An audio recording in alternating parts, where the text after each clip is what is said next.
వినాయకుడికి ఎంతో ఇష్టమైన ఉండ్రాళ్ళ పాయసాన్ని ఒక్కసారి ఇలా చేయండి. చాలా టేస్ట్‌గా ఉంటుంది.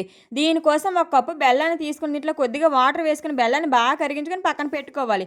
ఇప్పుడు కళాయిలో 2 టేబుల్ స్పూన్ నెయ్యి వేసుకొని దీంట్లో మనకు నచ్చిన డ్రై ఫ్రూట్స్ వేసి బాగా వేయించి తీసి పక్కన పెట్టుకోవాలి. ఇప్పుడు ఇదే కళాయిలో ఒక కప్పు బెల్లాన్ని వేసుకొని దీంట్లో కొద్దిగా వాటర్ వేసుకొని బెల్లం బాగా కరిగిన తర్వాత దీంట్లో ఒక స్పూన్ యాలకుల పొడి వేసుకోవాలి. మనం ఏ కప్పుతో అయితే బెల్లాన్ని తీసుకున్నామో అదే కప్పుతో ఒక కప్పు బియ్యం పిండి వేసుకొని బాగా కలుపుకొని దీన్ని అంతటిని ఒక ప్లేట్లో వేసుకుని చపాతీ పిండి కన్నా సాఫ్ట్గా కలుపుకోవాలి. ఇప్పుడు ఈ ముద్దంతటిని చిన్న చిన్న ఉండ్రాళ్ళలా కానీ పాల తాలికలు కానీ చేసుకోవాలి.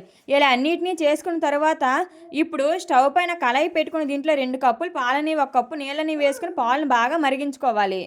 పాలు బాగా మరిగిన తరువాత దీంట్లో నానబెట్టుకుని 2 టేబుల్ స్పూన్ సగ్గుబియ్యాన్ని, అలాగే మనం రెడీ చేసుకున్న ఉండ్రాళ్ళు, పాల తాలికలని వేసి కదపకుండా మూత పెట్టుకుని 10 నిమిషాలు ఉడికించుకోవాలి.